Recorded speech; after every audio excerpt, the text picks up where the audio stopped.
Hi everyone, this is Miss Shubley. Today I'm going to read another chapter from Charlotte's Web. I'm really excited about this chapter because it's going to be excellent. Okay, so the chapter that I'm going to read is called An Explosion. Day after day, the spider waited, head down for an idea to come to her.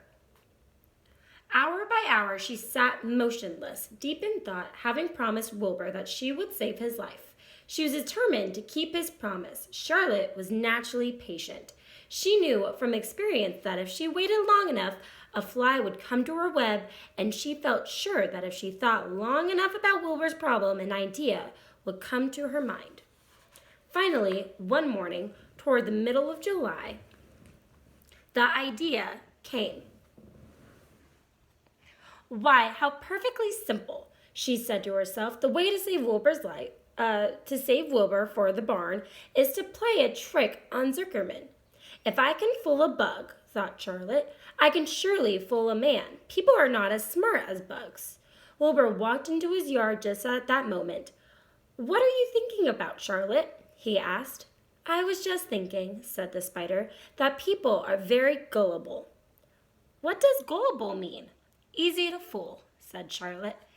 That's a mercy, replied Wilbur, and he lay down in the shade of his fence and went fast asleep. The spider, however, stayed wide awake, gazing affectionately at him and making plans for his future. Summer was half gone. She knew she didn't have much time.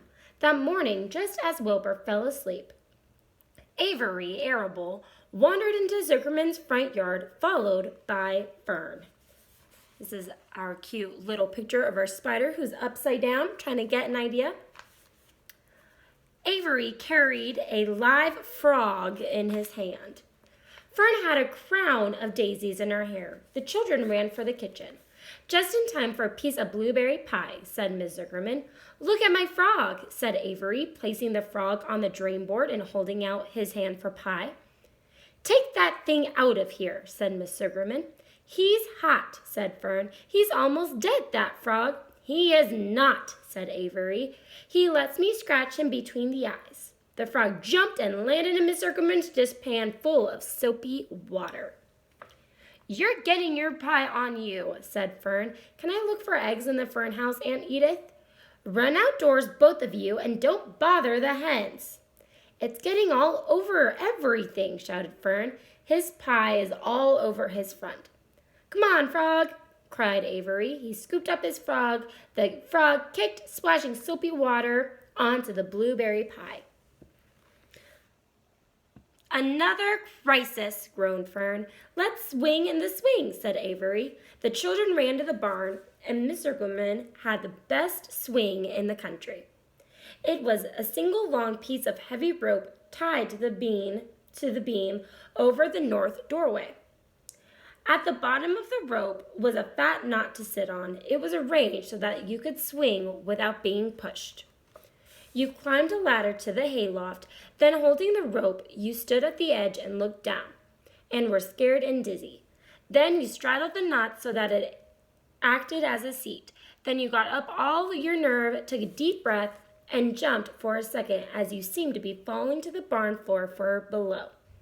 But then suddenly the rope would begin to catch you, and you would sail through the barn doorway going a mile a minute, with the wind whistling in your eyes and ears and hair. Then you would zoom upward into the sky and look up at the clouds, and the rope would twist and turn with the rope.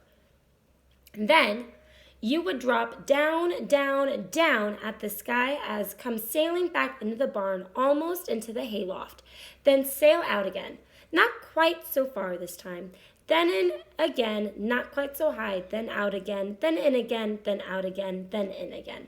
And then you jump off and fall down and let somebody else try it. Mothers for miles around worried about Zuckerman's swing. They feared some child would fall off, but no child ever did.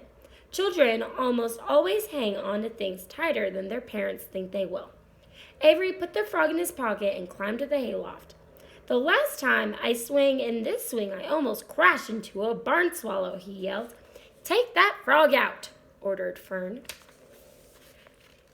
Avery straddled the rope and jumped. He sailed out through the door, frog and all, and into the sky, frog and all. Then he sailed back into the barn. "Your tongue is purple!" screamed Fern. "So is yours!" cried Avery, sailing out with the frog. "I have hay inside my dress. It itches," called Fern. "Scratch it!" yelled Avery as he sailed back. "It's my turn," said Fern. "Jump off." "Fern's got the itch," sang Avery. When he jumped off, he threw the swing up to his sister. She shut her eyes tight and jumped. She felt the dizzy drop, then the supporting lift of the swing. When she opened her eyes, she was looking up into the blue sky and was about to fly back through the door. They took turns for an hour. When the children grew tired of swinging, they went down toward the pasture and picked wild raspberries and ate them. Their tongues turned from purple to red. Fern bit into a raspberry that had a bad-tasting bug inside it and got discouraged. Avery found an empty candy box and put his frog in it. The frog seemed tired after his morning in the swing. The children walked slowly up toward the barn. They too were tired and hardly had energy enough to walk. "Let's build a tree house," suggested Avery. "I want to live in a tree with my frog." "I'm going to visit Wilbur," Fern announced. They climbed the fence into the lane and walked lazily toward the pig pen. Wilbur heard them coming and got up. Avery noticed the spider web, and coming closer, he saw Charlotte. So this is the swing that they were swinging on. Super fun. "Hey, look at that big spider," he said. "It's tremendous." "Leave it alone," commanded Fern. "You've got a frog, isn't that enough?" "That's a fine spider, and I'm going to capture it," said Avery. He took the cover of the candy box, then he picked up a stick. "I'm going to knock that old spider into this box," he said. Wilbur's heart almost stopped when he saw what was going on. This might be the end of Charlotte if that boy succeeded in catching her. "You stop it, Avery," cried Fern.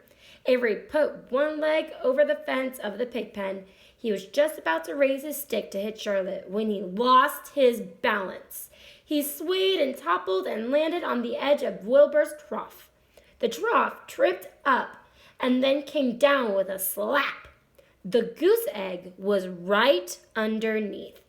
There was a dull explosion as the egg broke, and then a horrible smell. Fern screamed. Avery jumped onto his feet. The air was filled with a